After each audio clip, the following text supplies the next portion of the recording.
Labour leader Anthony Albanese has accused the Defence Minister of attempting to distract from his government's performance. "I understand the government is desperate for distractions at the moment, but I say to them that national security is too important to engage in game playing," he told reporters. Opposition leader Anthony Albanese speaks to the media. Source: AAP.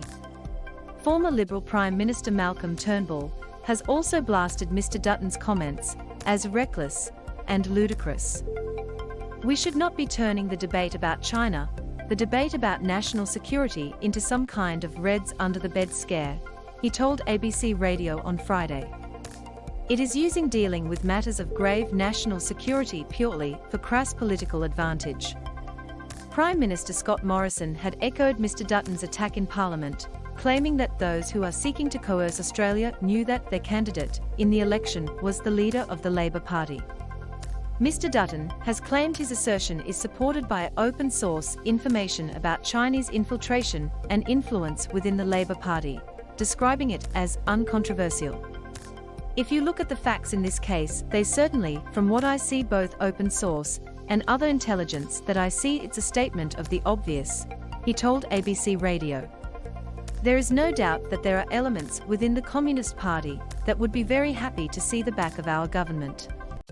But Mr Turnbull rejected his former Liberal colleague's attempt to undermine the opposition leader, saying the claim had no basis in fact. "The proposition that Anthony Albanese is under the influence or of the Chinese Communist Party is ludicrous. I mean, they may as well accuse him of being a Martian." In his interview, Mr Dutton claimed Mr Albanese doesn't want to be talking about national security or China or other related matters.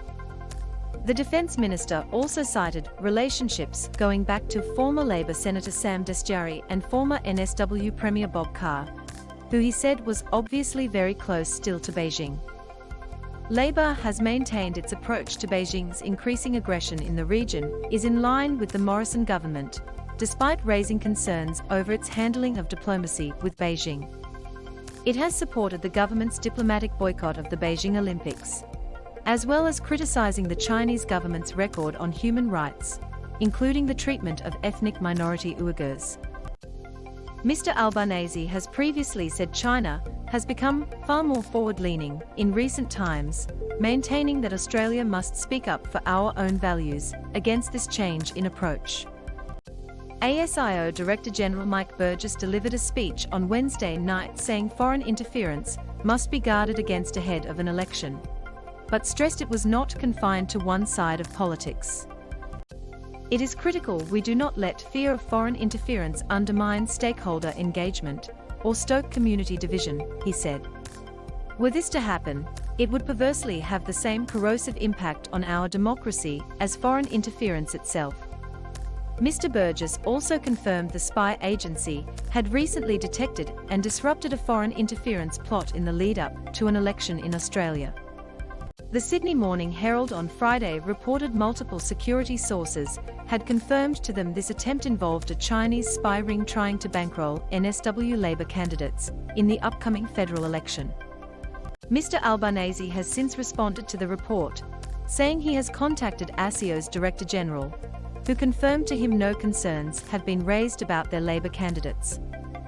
"I can't be clearer than that," he said.